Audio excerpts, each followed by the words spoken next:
tady vidíte, jaký výkon ten stroj musí mít, když se takhle udrží na vrtuli.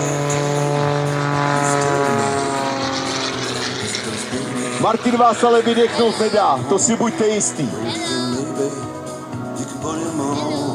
Martin minulý týden skončil druhý v této sérii, světové sérii Red Bull Air Race. Obsadil nádherné druhé místo, podívejte se, odtlačovaný do pár metrů hlavou dolů, zastavovaný výkrut.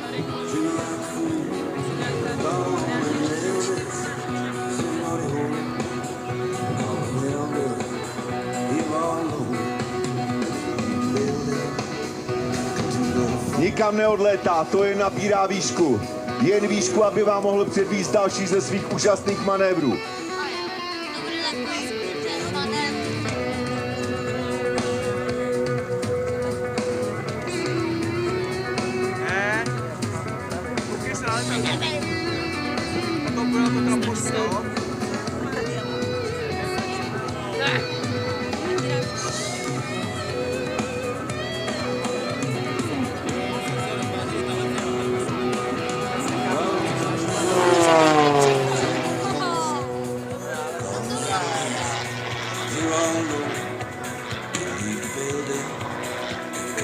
Vy už samozřejmě víte, kdo pravidelně sledujete v televizi závody Red Bull Air Race, že Martin Šonka lítá s touhle světovou elitou mezi pylonama.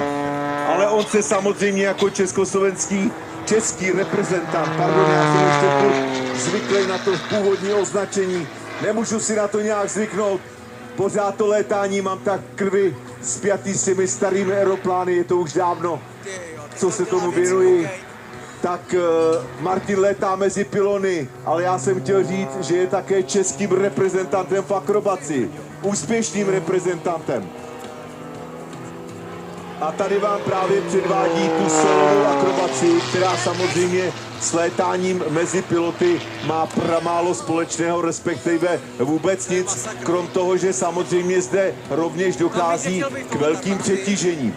Vy si můžete všimnout, že když se létá právě ta kategorie Red Bull Air Race, že z jedním z podmínek je, že piloti právě nesmějí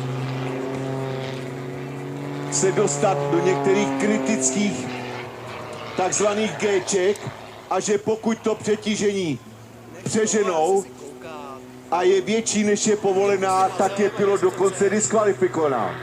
Je to samozřejmě z toho důvodu, že letají ve velmi malých výškách.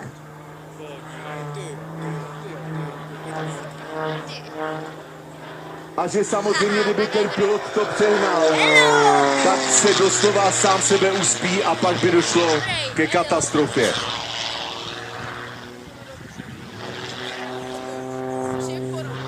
Já nevím, nevidím tam na vás, na všechny úplně dozadu, ale chtěl bych vidět, kdo by zvednul teď ruku a řekl bych, že si chce sednout k Martinu Šonkovi a zalítat si s tím tuhle akrobaci. Podívejte se, on snad ani neví, kde je vepředu a kde je vzadu. On lítá i ocasem dopředu.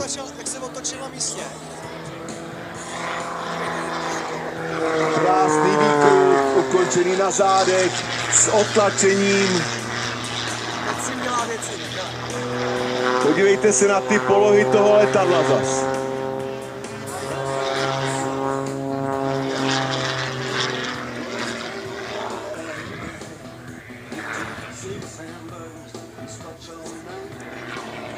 Chtělo by se říct, že Martin snad ani neumí lítat rovně. Jak to nemá hlavou dolů, nebo jak se to netočí, není to žádný lítání. Tady vidíte, to je velmi těžký prvek, protože on, kdyby to ještě úplně dotočil, tak si představte, že on létá ty výkruty a ještě létá do zatáčky. Souvrat.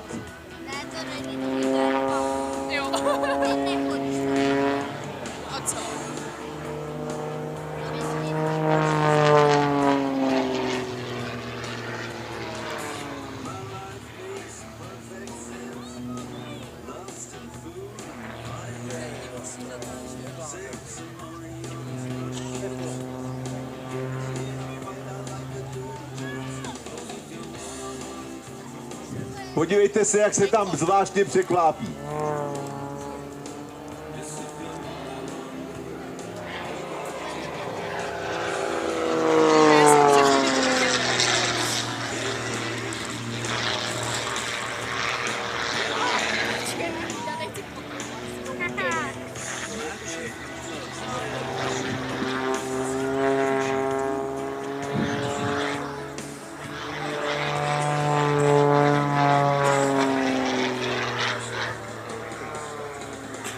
Jinak pokud jsou mezi vámi skutečně nadšenci, kteří by si něco obdobného, samozřejmě ne až na takhle špičkové úrovni, chtěli vyzkoušet, pak je v České republice několik letounů, které jsou takzvaným dvojím obsazení a kde si můžete takovouhle akrobaci vyzkoušet.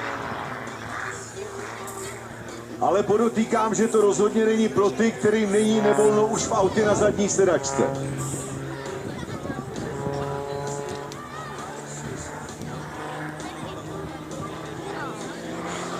Tam nahoře se vám ale rozhodně nic nestane, tam na to totiž nemáte čas.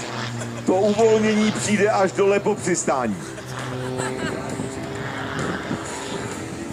Nahoře jsou ty změny tak prudký, že buď spíte, anebo vůbec nevíte, co se s váma děje.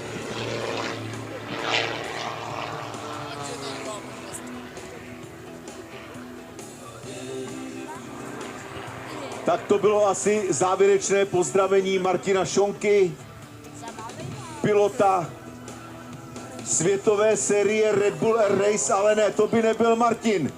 Maximální rychlost.